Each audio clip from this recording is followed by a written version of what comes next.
1947, which is on at 9:30. At 11:15, there's hydropower in the Grand Inga Congo River project. At 1:15, Song for Emily, Karen Zoid. And at 3:30, regeneration. So those are all Lecture 31 at School of Economics, just across and down a bit. Okay, so now you remember yesterday where we left off, Cuchulainn was changing the style of warfare from being a sniper in the night to single combat at the ford each day as they bring forth a warrior. So according to this new arrangement, Ailill and Maeve have to find a champion to fight Cuchulainn, and there's at least a truce while they look for one. Now, their first choice is Cúroy MacDara, but he's not available. He's not on the Táin. And you remember that he was the one that Cuchulainn encountered in Bricrew's feast, who was the sort of arbitrator of who was going to get the champion's portion. So there's sort of ambiguity about whether he would have beaten Cuchulainn because he's much more supernatural. Now, their next choice, Nad Crantail, will only fight Cuchulainn if he's excuse me, only fight Cuchulainn if he's given Finnevar's hand in return. And Finnevar is offered in turn to every champion who goes out to fight Cuchulainn. And she functions on the Táin mainly as bait. That's her purpose, is just to be there as the prize. Now, Cuchulainn at first seems to fly from Nad Crantail because he's pursuing birds, and he steps on the points of the flying spears in order to catch up with the birds, so it looks like he's running away. And the Ulster exiles, the spears are the ones that Nad Crantail's thrown at him, the Ulster exiles protest to Cuchulainn, and so he asks for a rematch because he wasn't ready. He wasn't aware that Nad Crantail was armed. And the next day, Nad Crantail's unwilling to fight Cuchulainn because he sees him as just a beardless boy. Cuchulainn has to wear a false beard in order to be taken seriously. He stains his chin with mulberry juice, and if you've ever dealt with mulberries, they stain, so he'd have this purple chin, and that works, and of course he kills Nad Crantail. Don't worry about trying to follow the names of all the heroes because they're basically, with one exception, basically interchangeable. They all come, they all get killed. Now, Maeve, at this point, decides to take a third of the army and go and find the bull, which, after all, is what they're invading the whole province for. Cuchulainn kills the leader of the Connacht warriors who are driving the bull when he meets them, but possession of the bull is still with the Connachta, and they can't drive him back to Connacht until they've dealt with Cuchulainn. So they're sort of on the wrong side of the border now. Each champion they send to meet him is killed, despite their confidence and despite their dismissing Cuchulainn's youth and saying he's not really grown up enough to fight. And Fergus acts as a referee. He's always having to remind Ailill and Maeve that you can't go any further, these are the rules, this is what you've got to do. And Cuchulainn has other allies in the camp, in the enemy camp, so he's able to send his charioteer Loig to find out from Lugath, who we saw yesterday, the one who came and asked, please don't kill my men. So he finds out from Lugath who's to meet him next day. Lugath informs Loig that another friend of Cuchulainn's, his foster brother Fer Diad, who also studied with him under Scathach, has been chosen. And the persuasion of Fer Diad, the way they get him to take on the job, is typical of Ailill and Maeve's method of getting champions. Now, Fer Diad had been called to Ailill's and Maeve's tent and told to sit by Finnevar's side. He was told that he was to have her and that she had picked him to fight Cuchulainn. They called him their man of strength because he had had the same training with Scathach as Cuchulainn had. They gave him wine until he was drunk, telling him it was their best out of the only 50 wagon loads they had taken with them. The girl herself handled his portion. So they've only got 50 wagon loads of wine on this invasion, and he's getting the best. Fer Diad reluctantly agrees, and Cuchulainn is now faced with the problem of encountering an opponent whom he regards as his equal. It is a black day, Cuchulainn said. I won't live to see its close. We two are of equal age and alertness. We'll meet as a perfect match. Greet him for me, friend Lugath, and tell him it is false heroism to oppose me. Ask him to come and talk with me tonight. So on the one hand, he's saying, I'm not going to survive this. On the other hand, he's saying, he shouldn't be fighting me, it's false heroism. So His estimation of his ability is not clear quite what he thinks. The meeting between them results in Ferraith's death, but its purpose was for Ferraith to formally renounce his friendship with Cuchulainn, despite the latter's pleas for him to instead forego the fight. Ferraith chooses his promise to Mev, made in return for Finnbhar's hand, over his loyalty to his foster brother, and they part in anger. And Ferraith's actual death is almost accidental. Cuchulainn, departing in a fury, steps on a piece of split holly. He calls to Ferraith to wait and see what he has found, and when Ferraith tells him to throw it over, Cuchulainn throws the holly spear with such force that it pierces Ferraith's neck and comes out at his mouth. So Ferraith's death is not tragic in the way that Fer Diad's will be later, but is more significant than those of earlier champions. Fergus, who's there as referee, makes a chant on Ferraith's folly in attacking Cuchulainn, but he also warns Cuchulainn. "Your comrade is fallen," Fergus said. "I wonder will you pay for his death tomorrow?" "Sometime I must pay," Cuchulainn said. Ailill and Mev continue to get champions by getting them drunk, telling them the wine is about to run out if they don't fight, and promising them Finnbhar if they do. Each warrior that takes up the offer is killed. We're not given even details on many of them, and except for one, which is Lorna, who's Lugath's brother, but stupid and vain enough to think he can take on Cuchulainn.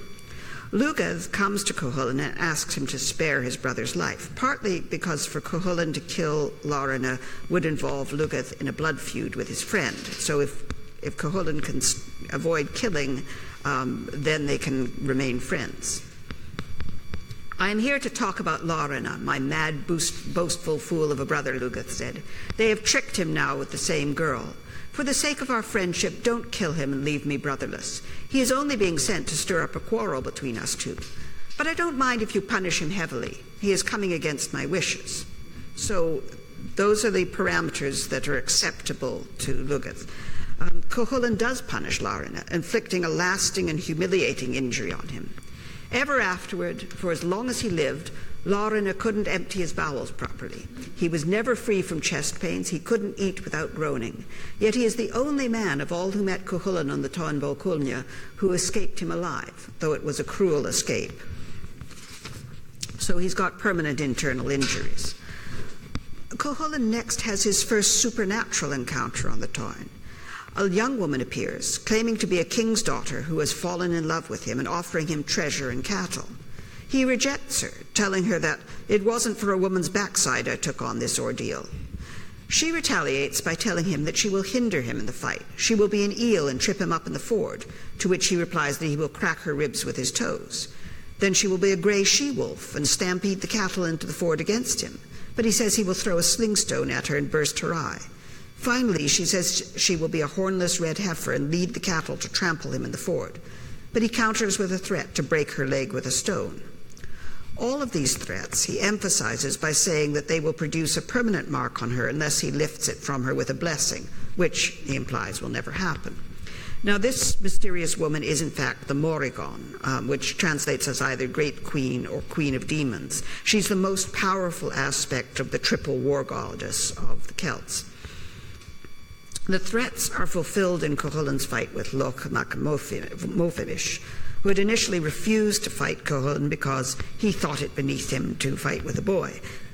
His brother, Long mac Mofidish, does take up the challenge and is duly killed, making it shameful for Loch, who is another ex-pupil of Scotha. She evidently had a very wide clientele. It was basically the university for learning how to be a hero, and everybody went there.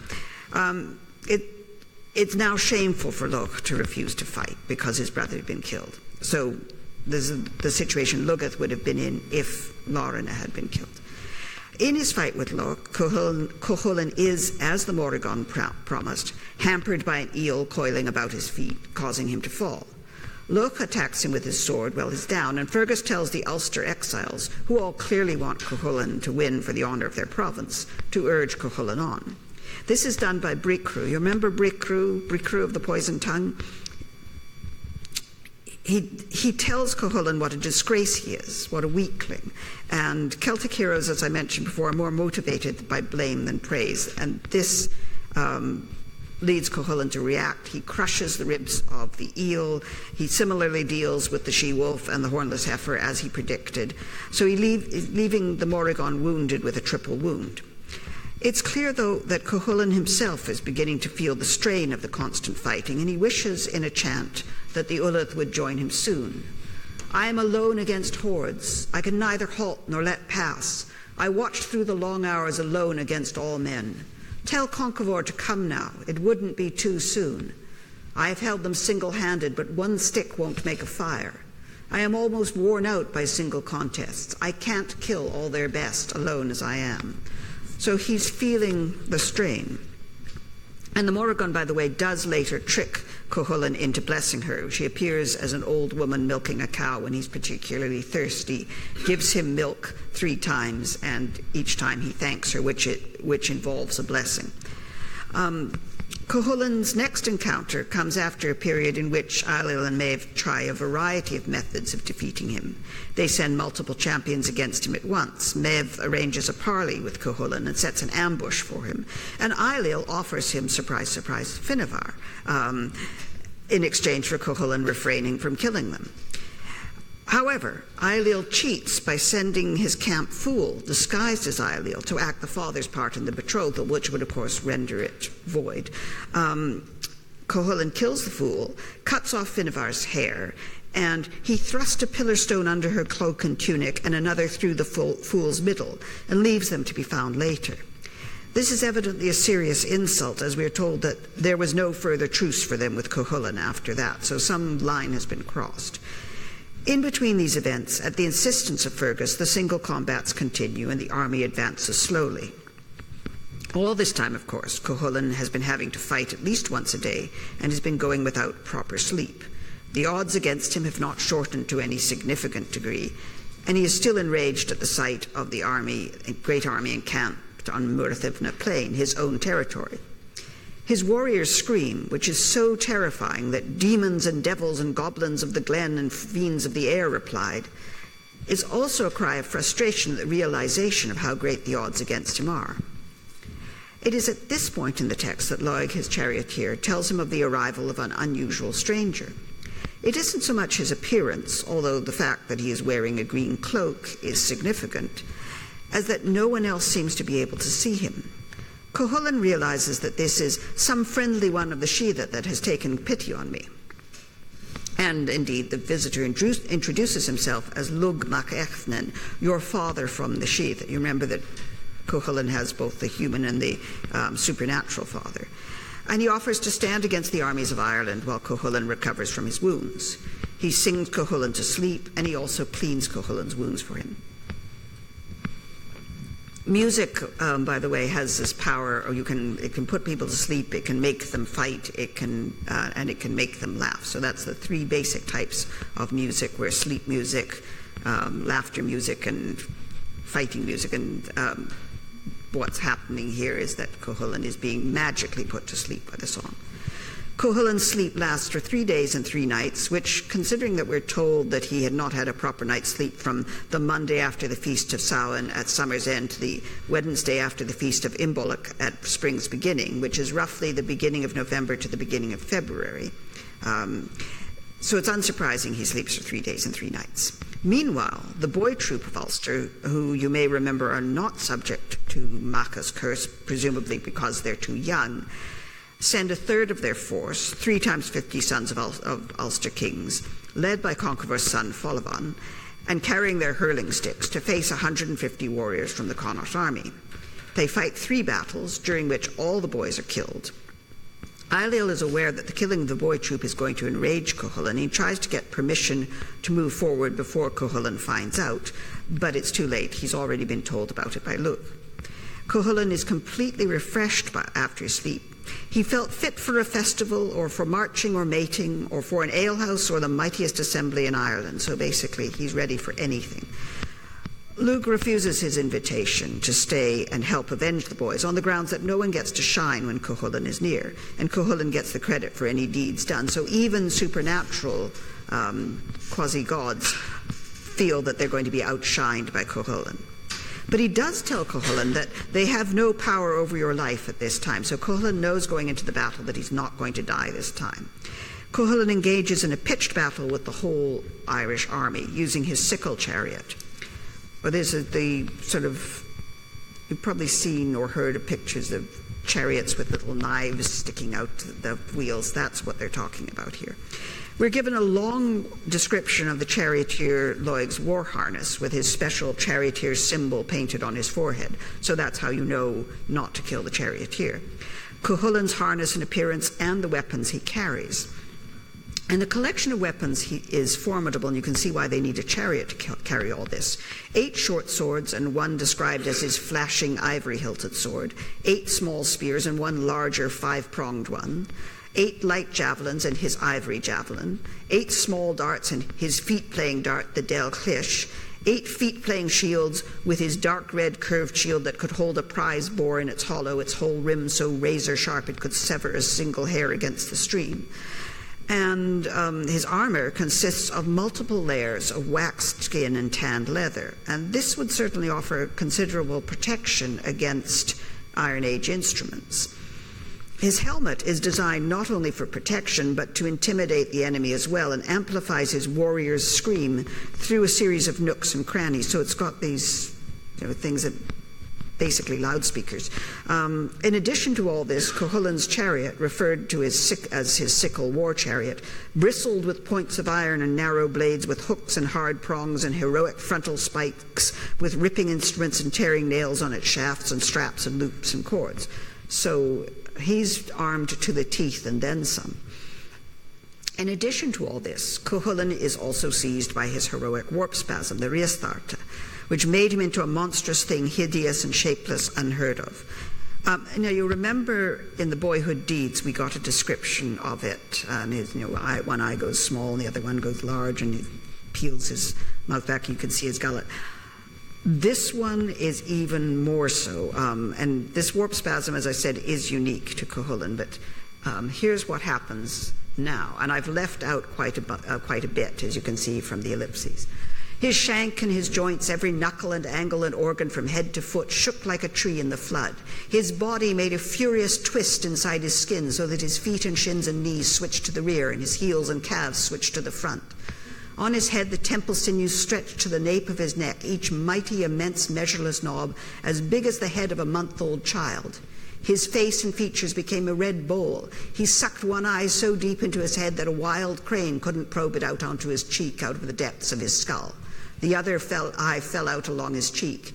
His mouth weirdly distorted. His cheek peeled back from his jaws until the gullet appeared. His lungs and liver flapped in his mouth and throat. His lower jaw struck the upper, a lion-killing blow, and fiery flakes as large as a ram's fleece reached his mouth from his throat. His heart boomed loud in his breast like the baying of a watchdog at its feed or the sound of a lion among bears. Malignant mists and spurts of fire flickered red in the vaporous clouds that rose boiling above his head.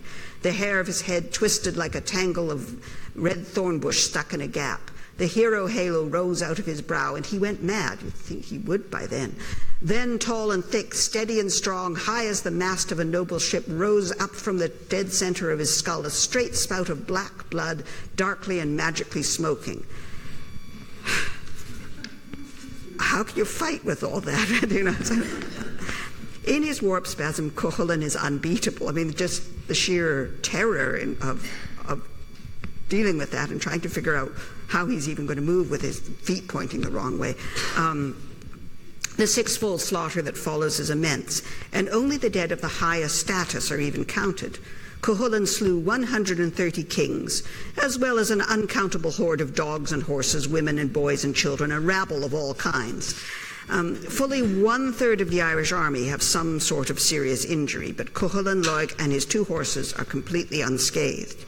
Even without the warp spasm, classical writers attest to the psychological effect of being charged by wild, screaming, and seemingly insane Celtic warriors.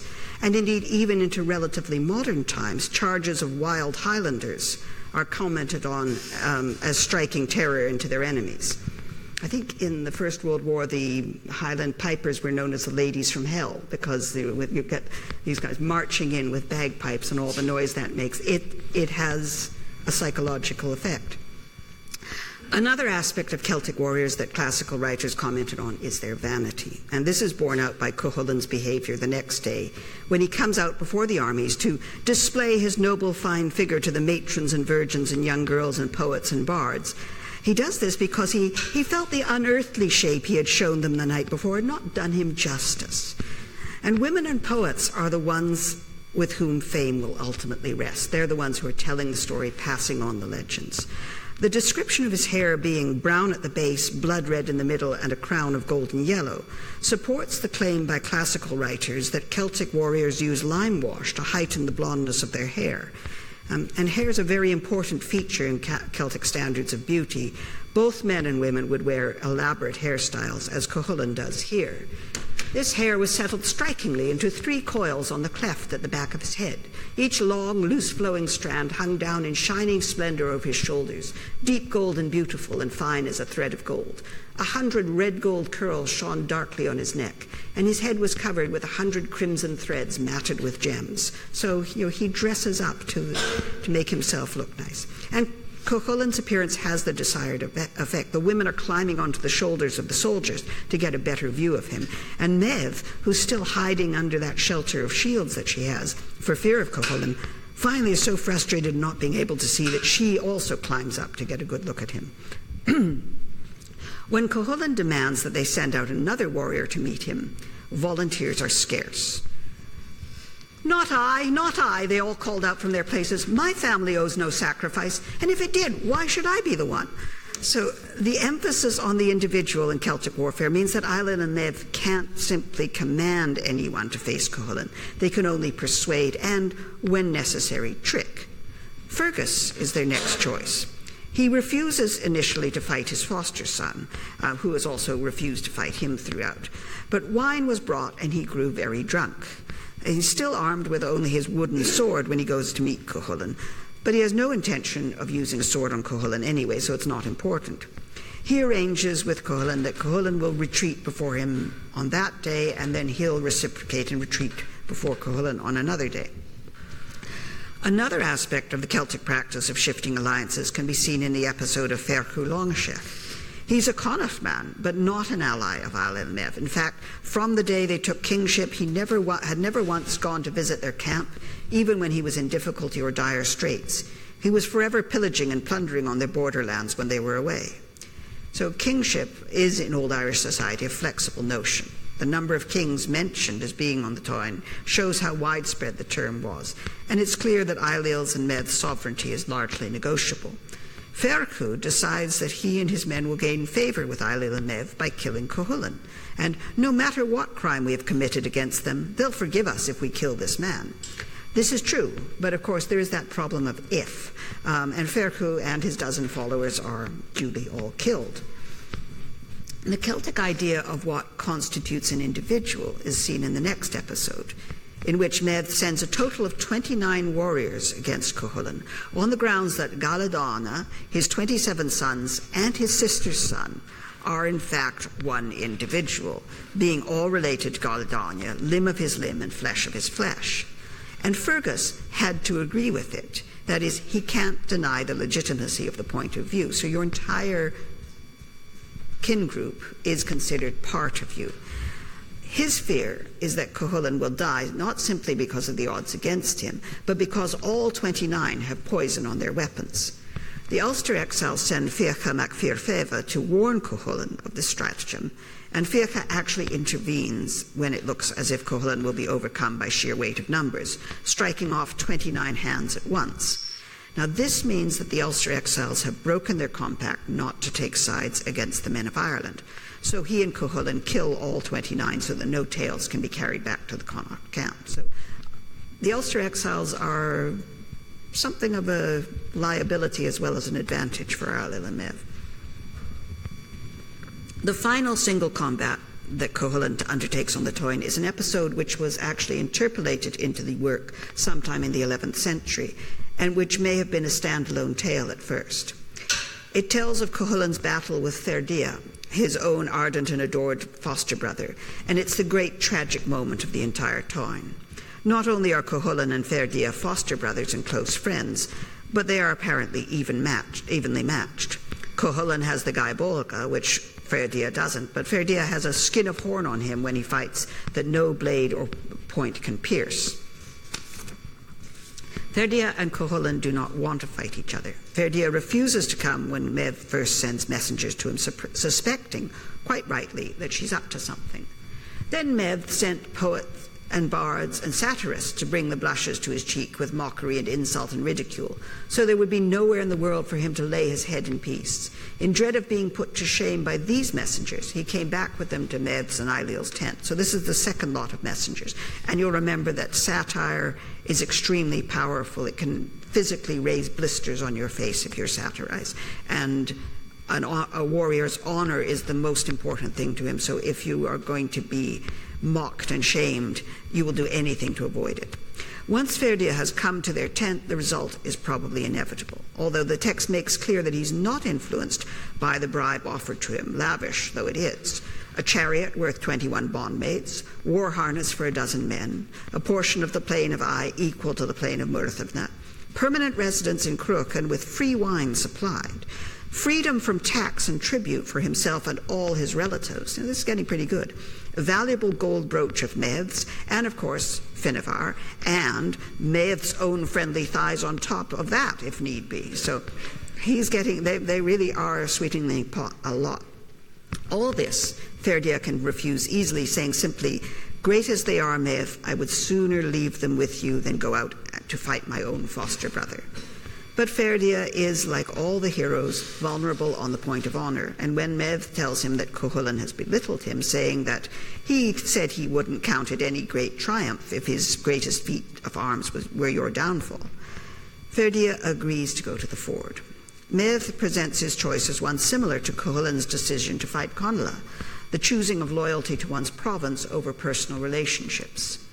This is better than being thought sluggish and slow to arms for the sake of some loyalty outside our own people.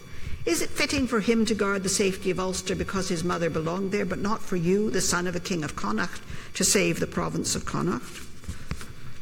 Cuchulainn receives the news of Fer Diad's coming from Fergus. Like Fer Diad, he is reluctant but knows that he cannot refuse, and that he must do his utmost to kill his foster brother. On Lord's advice, Cuchulainn goes to his wife to be properly washed and dressed so that he will look his best in the morning, on the grounds that Fer Diad will also be having his hair nicely plaited and freshly trimmed. So you have to look your best going into battle. Fer Diad's charioteer, on the other hand, is gloomy about his prospects. "You are going to disaster before all Ulster. It will long be remembered. Beware if you go."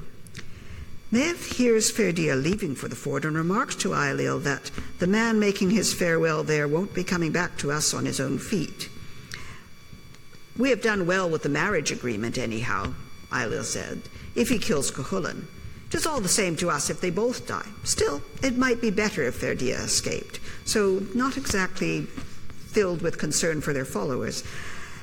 When the two heroes meet initially, Fer Diad sort of challenges Cuchulainn, and Cuchulainn points out that this is my homeland. You are the intruder, and you are wrong to challenge me to combat. It would suit me better to challenge you. You have driven out our women and young men and boys, and our troops of horses, our herds and our flocks, and all our goods. So this is what a raid involves. It's not just the cattle that are being stolen, it's the women, the children, taken back to be slaves. Remember, a bondmaid, a female slave, was one of the units of value, so we have to go and get the slaves from somewhere. Fer Diad counters by arguing that he, as the elder, has always been Cuchulainn's superior, and that when we were with Scothach and Uathach and Aoife, you were only my body servant who fixed my spears and made my bed. Times have changed since then, Cuchulainn replies, and with ritual chants of boasting of what they will do, they formally break off their friendship.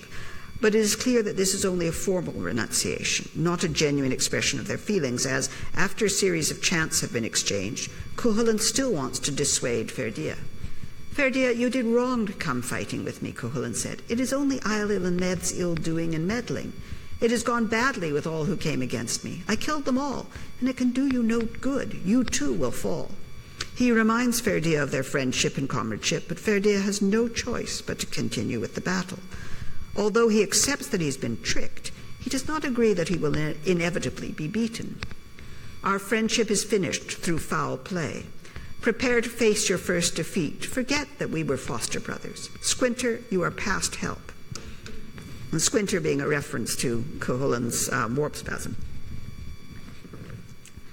Fer Diad is given first choice of weapons since he was first at the ford, and they fight all day without any result. It's not a bitter fight, and at the end of the day they stop by mutual agreement, and they are clearly still friends. They broke off and flung their weapons into their charioteers' arms. They came up to each other, and each put his arm around the other's neck and gave him 3 kisses. The horses passed that night in the same paddock, and their charioteers by the same fire.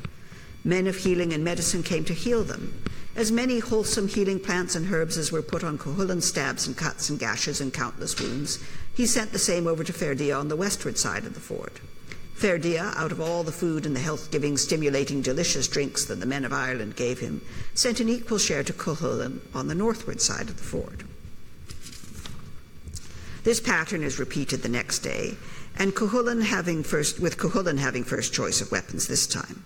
On the third morning, however, Fer Diad has an aspect of evil and a dire darkness over him that Cuchulainn comments on. Cuchulainn reproaches Fer Diad again for choosing to listen to Mevd, coming at a woman's word to cross swords with your foster brother. For Fer Diad, though, as for Cuchulainn in his encounter with Conla, there's really no choice. Sweet hound, if we part now, though foster brothers, without a fight, think of my ill fame and shame at Cuchulainn before Ailill and Mev. And Cuchulainn replies, there's no man that ever ate, no man that was ever born, no joyous son of king or queen, for whose sake I would do you harm, despite the fact that he's going to kill Fer Diad. The third day's fighting is also inconclusive, but that night their horses and their charioteers keep apart from each other, and the 2 heroes are described as 2 wasted men. They're both suffering from their wounds and from exhaustion, and both know that the 4th day will decide the issue. Fer Diad is particularly concerned to protect himself against the Guy Bolga, and wears both a millstone and an apron of twice smelted iron to do so. Both heroes are inspired to invent new feats that they were never taught, and as Cuchulainn has choice of weapons, he chooses fighting in ford water. You remember that Freud, way back at the beginning, thought he wasn't very good in ford water, but in fords, actually, Cuchulainn has an advantage, and Fer Diad knows this. Even so, Cuchulainn is initially held off by Fer Diad and needs Loig's taunts and several setbacks to throw him into his warp spasm. Fer Diad gets in a potentially fatal blow on Cuchulainn and dealt him a stroke of his ivory-hilted straight sword and buried it in his breast. The blood gushed over his belt, and the ford grew crimson with the battle warrior's body gore. Driven to extremes, Cuchulainn calls for the Guy Bolga, and when Fer Diad lowers his shield to protect his lower body, Cuchulainn drives his javelin through Fer Diad's breast. It's the Guy Bolga, however, with which he kills him. It went through the deep and sturdy apron of twice smelted iron and shattered in 3 parts the stout, strong stone the size of a millstone, and went coursing through the highways and byways of his body so that every single joint filled with barbs. Fer Diad is thus mortally wounded and reproaches Cuchulainn for causing his death. The suggestion is that somehow the Guy Bolga is not quite fighting fair. Cuchulainn carries the dying Fer Diad across the ford, so that the spoils would be to the north of the ford and not westward of it, where the men of Ireland were. Now, this may be to ensure that he gets the spoils, may also be to give Fer Diad the honour of having crossed the ford and winning at least some small victory. This statue at Ardee, which is the traditional place of the fight between the two, shows Cuchulainn carrying Fer Diad's body across the ford. Now, Cuchulainn is by now exhausted, not only from the 4 days of battle, but by his own grief for Fer Diad. He laments Fer Diad, then has Loig strip the body and also cut it open so as to regain the Guy Bolga, which he still needs. After each action, Cuchulainn utters a formal chant of lament for Fer Diad, emphasizing their friendship and the loss he feels. I'll give you an example. Misery has befallen us, 2 foster sons of Scotha, I broken and blood red, your chariot standing empty. Misery has befallen us, 2 foster sons of Scotha, I broken and blood raw, and you lying stark dead. Misery has befallen us, 2 foster sons of Scotha, you dead and I alive. Bravery is battle madness. So The death of Fer Diad is also the first time that the fighting really becomes real for Cuchulainn. In the next lament, it says, Clínachach Kikachach Co Fer Diad Isanath. It was all play, it was all sport until Fer Diad came to the fore. I thought beloved Fer Diad would live forever after me. Yesterday a mountain slope, today only a shade. I have slaughtered on this Tain 3 countless multitudes, choice cattle, choice men, choice horses, fallen everywhere. The army, a huge multitude that came from cruel Cuchulainn, has lost between a half and a third, slaughtered in my savage sport. So now he's actually coming to terms with the idea of mortality, because if Fer Diad can die, he can die. And he's realizing just how much death there has been. After the fight with Fer Diad, Cuchulainn is badly wounded and has to be taken off to recover. Fortunately, the men of Ulster are beginning to rise from their pangs, and Cethard mac Fintan takes over the defence. Despite slaughtering many, he's himself badly wounded and goes towards Cuchulainn with his guts around his feet, as they say. A succession of healers tell him he won't recover, upon which he kills them. Do not give bad news to a hero. Finnegan, who's Conchovor's own healer, is ultimately able to tell him how each wound was inflicted and who inflicted it, and under threats is able to patch Cethern up in 3 days and nights so that he can return to the battle, in which he ultimately falls. So single combat is still the order of the day, and several other Ulster champions come out, one by one, against the Connaught forces. The only one worth noting is Rochad mac Fadhlan, whom Eilean le Maibh distract from fighting by offering him, you can probably guess, Finnevar. This time, Finnevar is actually allowed to have an opinion. It happened that Finnevar loved Rochad, for he was the handsomest hero in Ulster at that time, and she had gone to her mother Maibh to speak about it. I have loved this warrior a long time, she said. He is my true and first and chosen love. Rochad is duly offered Finnevar and consents not to fight the armies until the coming of the whole of Ulster.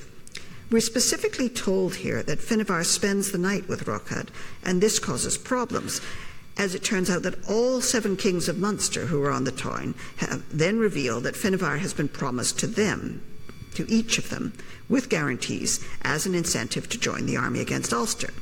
They all come to attack Eilean le Maibh, who are supported by the Gallioan troop and Fergus, with the result that 700 die slaughtering each other there. And when Finnevar heard that 700 men had died because of her deceit, she fell dead of shame.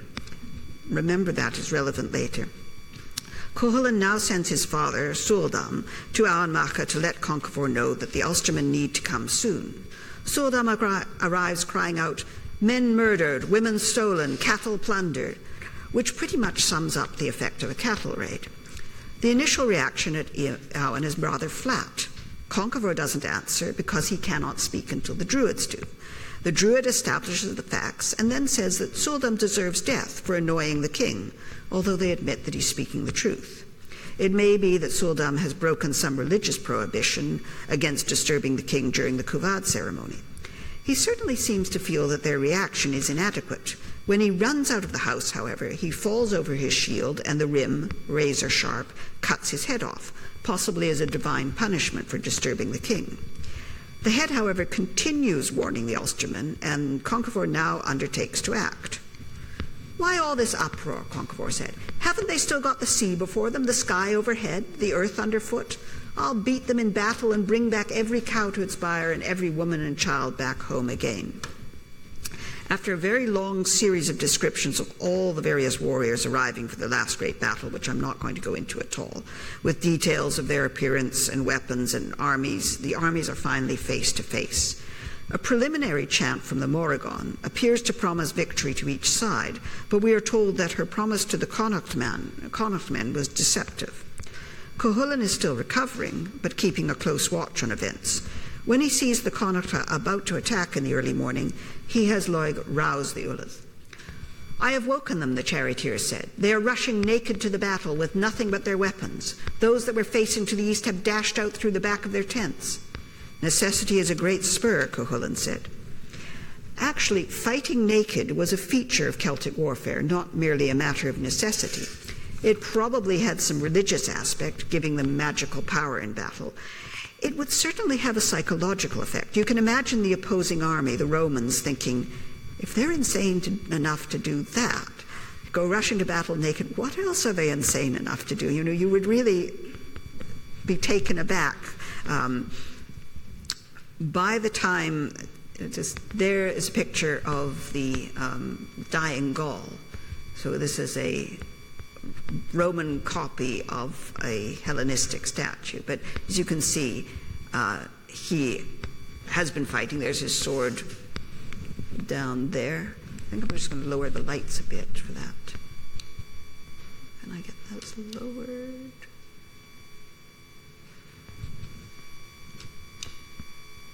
No, I don't seem to be doing anything. Maybe this is what I want. No? Ah, that's the right. Press the right button, it helps. Okay, that's better. So now you can see the sword there, and he's obviously, as I say, naked.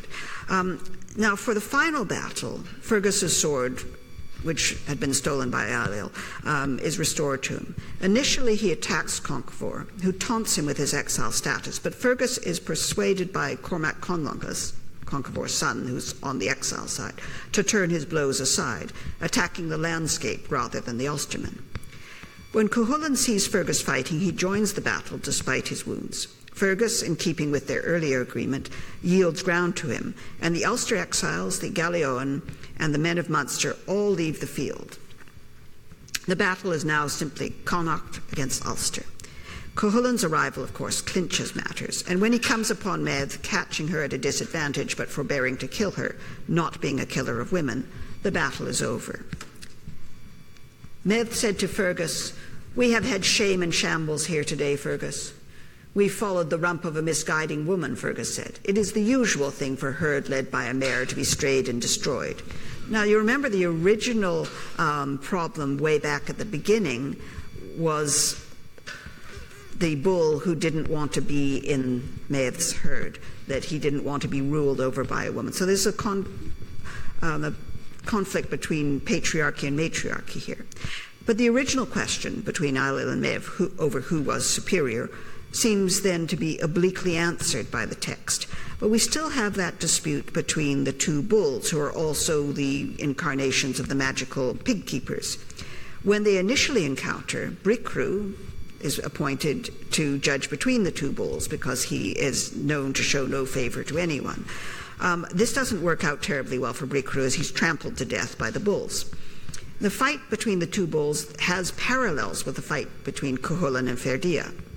The Dán Cúailnge has to be encouraged by the Ulsterman to do his utmost. He kills Finbanach, scattering the parts of him around the countryside and giving rise to more place names, and ultimately dies himself between Ulster and the Echach at Drimtarv, that is, the Ridge of the Bull. Ailill and Medb made peace with Ulster and Cuchulainn. For 7 years afterward, none of their people was killed in Ireland. Finnebhar stayed with Cuchulainn, the Connacht men went back to their own country, and the men of Ulster went back to Auanmacha, full of their great triumph. And so ends the Táin. Despite the fact that Finnebhar died earlier on, she's still apparently necessary to be resurrected and be a prize for Cuchulainn. Equilibrium is restored, both between the provinces and between Ailill and Medb, by the death of both bulls.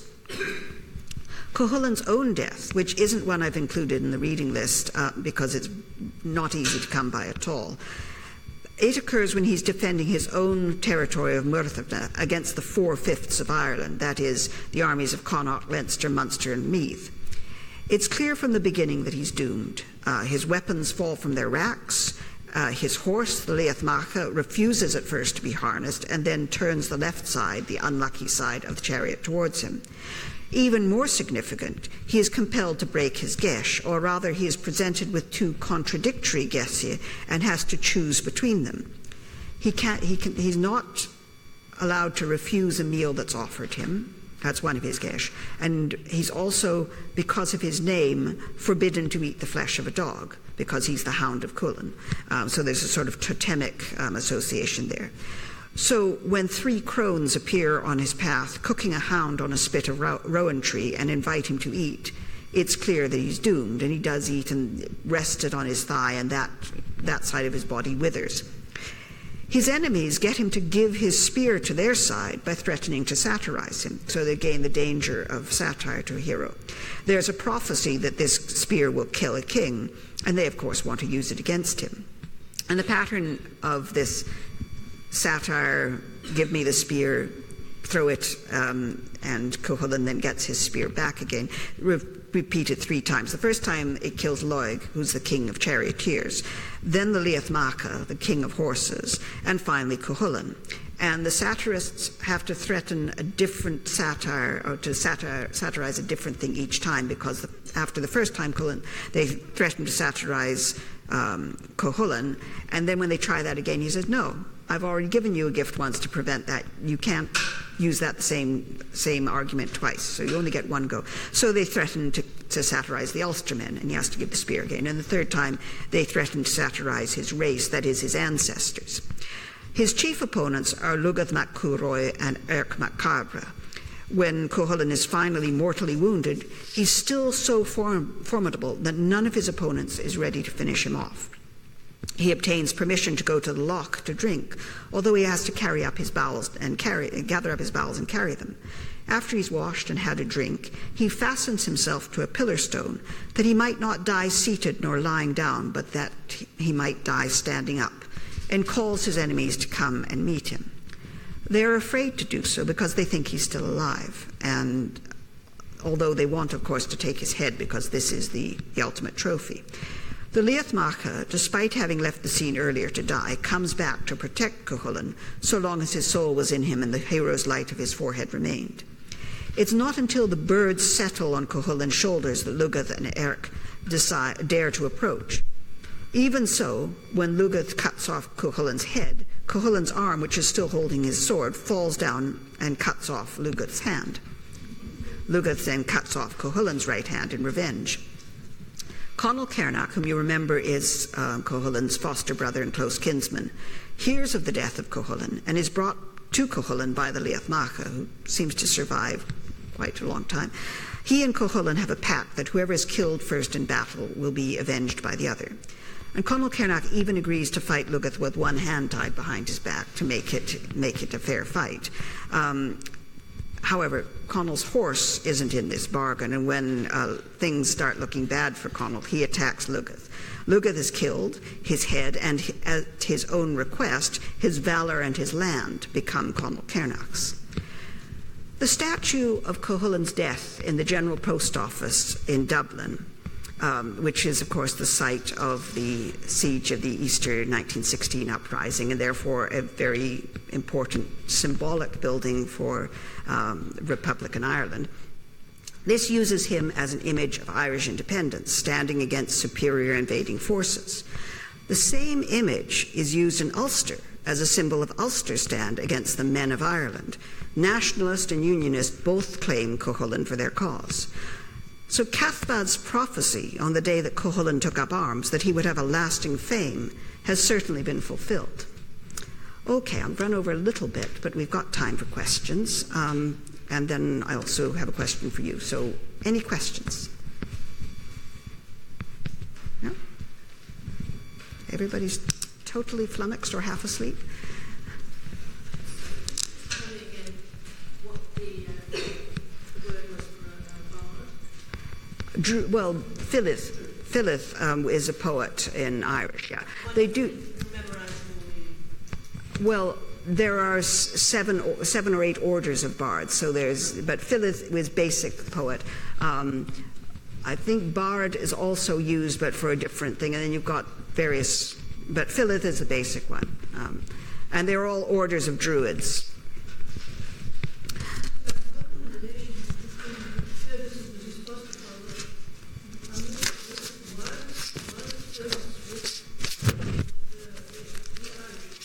Because of the exile of the sons of Uisle, because he'd been the guarantor for their safety, and Conchobar had killed them and tricked him into not coming, and this had been an offence to his honour, and therefore he, yeah.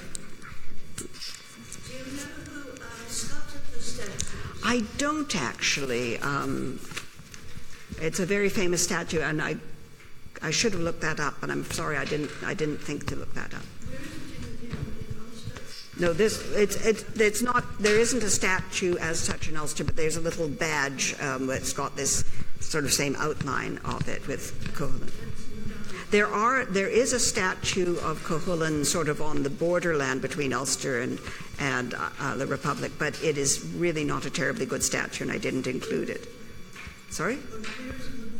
I don't know where exactly it is, but it's in one of the towns that are right on the border, like Dundalk or somewhere like that. Yeah. And if you go to that outside Belfast, there's a place called Cooltraw, which is sort of, you know what I mean. Are there things about this ultra cycle there? I don't know. I don't know the North terribly well, so I don't know. I would imagine that there would be. If you go to Navan Fort, there will be references there because that's Alan Macha, but I don't know whether they've got to visitor centres and the Cuchulainn experience or things like that. They may have, but I don't know about it. And it's 30 years since I was living in Ireland, and I was in Dublin, so you don't find out all these things. Yeah. Two factual questions. Where was the Cuchulainn killed?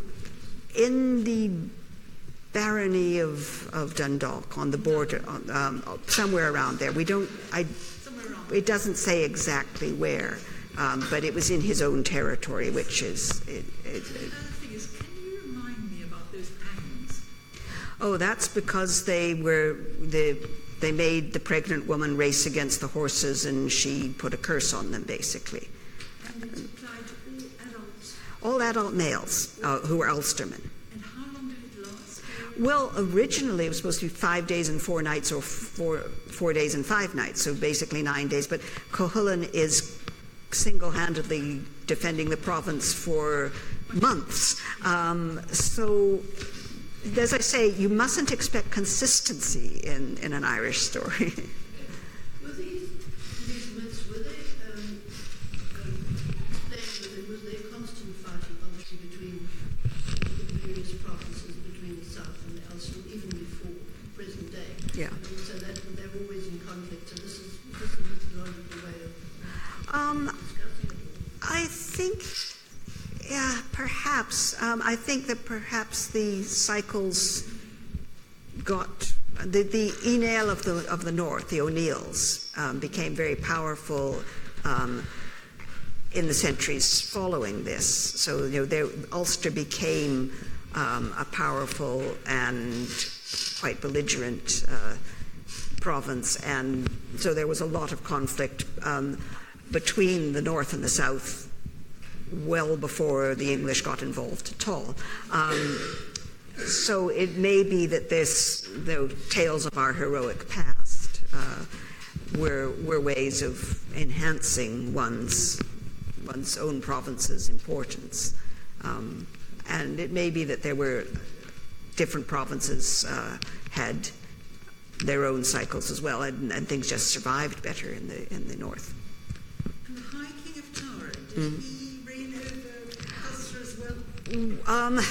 Technically, yes, but the High Kingship is a tricky thing as well. I mean, Maeve claims to be daughter of the High King. Reigns over is not really an accurate way of describing Irish kingship, because you don't really have a lot of power. And the High Kingship seems to have been largely ceremonial, possibly religious. So it would depend very much on the individual's power, how much authority he had. And this is partly with, as I say, the Enail and Cormac MacArt in the south and things like that. This is a struggle for controlling the High Kingship. So you might have a High King who was more or less a puppet, you might have a High King who was more or less a priest, or you might have a High King who was really able to exercise some power, but it would be down to the individual. It's not an inherent in the role. It's much more individually based in Irish prehistory history. from what I've read anyway. Now I have a question for you. What